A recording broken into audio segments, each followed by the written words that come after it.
Hello everyone, this is Kuldeep Bore and now you are watching Exploring Yourself. Today we will discuss cell and cell principle.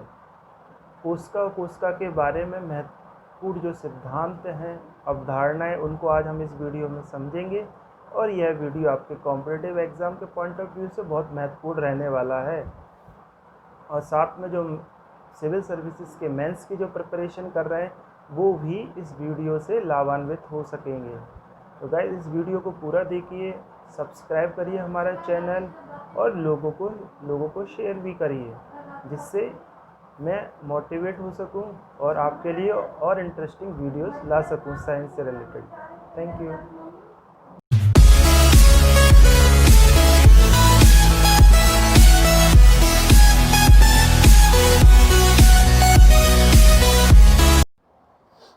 Hello students, आज हम कोशिका और कोशिका सिद्धांत के बारे में जानकारी लेंगे।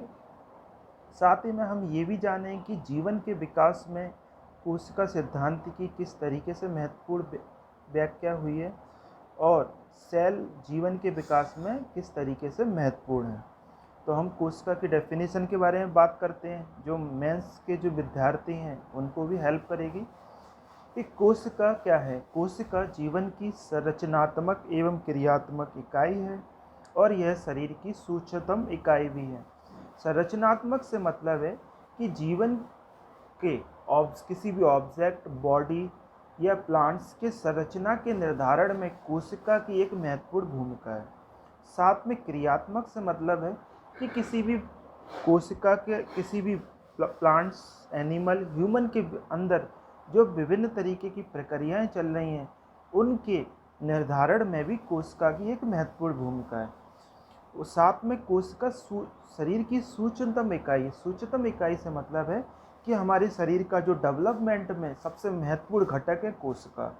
तो यहाँ से डेफिनेशन से अच्छे से क्लियर है कि कोशिका जीवन के विकास में एक बहुत महत्वपूर्ण घटक है। जीवन का विकास भी कोशिका से ही होता है। Cell is the smallest unit of life and is also the structural and functional unit of life. अब इसको कुछ और एग्जाम्पल से समझते हैं कि पृथ्वी पर जितने भी लिविंग ऑर्गेनिज्म है, जितने भी आप सजीव चीज़ें देख रहे हैं, पेड़ पौधे हैं, जीव जंतु हैं, मानव है, उन सभी की उत्पत्ति कोशिका से ही हुई है।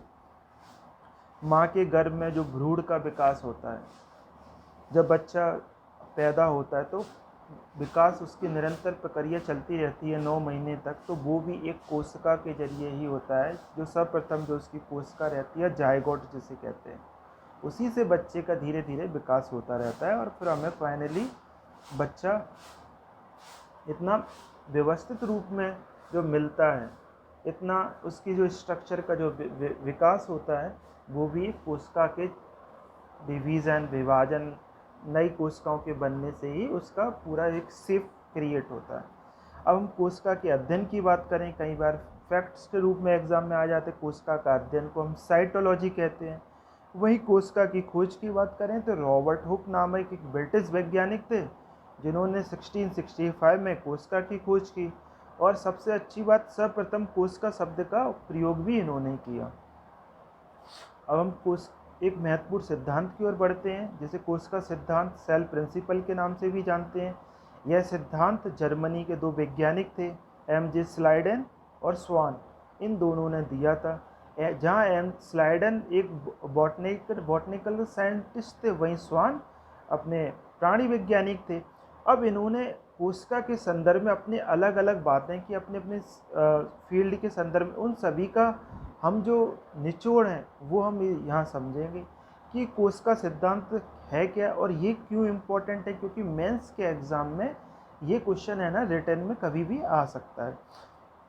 कोशिका सिद्धांत का जो पहला इन्होंने महत्वपूर्ण बात कही कि प्रत्येक जीव की उत्पत्ति कोशिका से होती है, यानी कि हमारे शरीर का जो विकास है, उत्पत्ति है, वो एक कोशिका से हुआ है। और हमारे शरीर में जितने भी ऑर्गन हैं वो कोशिकाओं से मिलकर बने हैं, जैसे हार्ट है, लीवर है, किडनी है, ये जितने भी ऑर्गन हैं ये हमारे सब कोशिकाओं से निर्मित हुआ। अनेक कोशिकाएं मिलकर हमारे ऑर्गन का निर्माण करती हैं। अब एक कोशिका है, वो कोशिका टूट भी रही है आगे चल के और कई कोशिकाएं मिल भी रही हैं। तो जो नई कोशिकाएं जो टूट रही हैं पुरानी कोशिका से, तो उसको बिरकॉव नामक एक वैज्ञानिक थे, उनने बताया कि नई जो कोशिकाएं हैं और वो अपनी पुरानी कोशिकाओं से टूटकर बनती हैं, उनके विभाजन से बनती हैं। तो उन्होंने पुरानी कोशिकाओं को क्या कहा? पूर्ववर्ती कोशिका, जिसको हम पेरेंट सेल भी बोलते हैं, मातृ कोशिका भी बोलते हैं। तो वो नई कोशिकाएं हमारी पुरानी कोशिकाएं या पूर्ववर्ती कोशिकाओं के विभाजन से निर्मित होती है। ये भी हमने अपना अभी डेफिनेशन में समझा। साथ में कोशिका जीवन की संरचनात्मक एवं क्रियात्मक इकाई है और सभी कोशिकाओं में केंद्रक की उपस्थिति होती है और केंद्रक का काम क्या रहता है? ये विभाजन में मदद करता है। तो इस तरीके से हमने कोशिका सिद्धांत की महत्वपूर्ण बातों को समझा। अब हम इसको एक डायग्राम के माध्यम से समझते हैं कि जैसे यहाँ पे आप देख रहे हैं कि एक कोशिका है, उस कोशिका से एक नई कोशिका का जन्म हुआ और नई कोशिका और पुरानी कोशिका के बीच में जो फेज़ कहलाता है उसको हम संक्रमण काल कहते हैं, जिसमें नई कोशिका पूर्णतः पुरानी कोशिका से अलग नहीं हो पाई है, लेकिन अलग होने की दिशा में अग्रसर है। फिर नई कोशिका बन जाती है, नई कोशिकाओं का फिर से विभाजन होता है, फिर से कई कोशिकाएं फॉर्मेशन चलता रहता है। तो अनेक कोशिकाएं जब मिल जाती तो हमारे शरीर में लीवर का कोई लीवर बन जा रहा है, कोई किडनी का डेवलपमेंट हो जाता है, कहीं हार्ट का डेवलपमेंट हो जा रहा है, हमारे लंग्स का डेवलपमेंट हो जा रहा है। तो ये सभी कोशिकाओं के मिलने से बनते हैं। तो कोशिकाओं के मिलने से ऊतकों का निर्माण होता है, टिश्यूज़ बोलते हैं जिन्हें हम, और हमारे टिश्यूज़ से मिलके हमारे बॉडी का एक परफेक्ट बॉडी का निर्माण होता है, प्लांट्स की बॉडी का निर्माण होता है, जीव जंतुओं की बॉडी का निर्माण होता है। तो ये एक महत्वपूर्ण सिद्धांत था जो एक व्यक्ति के एक कोशिका से लेके जीवन में के विभिन्न विकास क्रम के संदर्भ में एक महत्वपूर्ण सिद्धांत था। अब हम कुछ फैक्ट्स के बारे में बात करते हैं। जैसे सबसे छोटी कोशिका जो कहीं एग्जाम में पूछी भी गई है, सबसे छोटी कोशिका माइकोप्लाज्मा गैलीसेप्टिकमा होती है।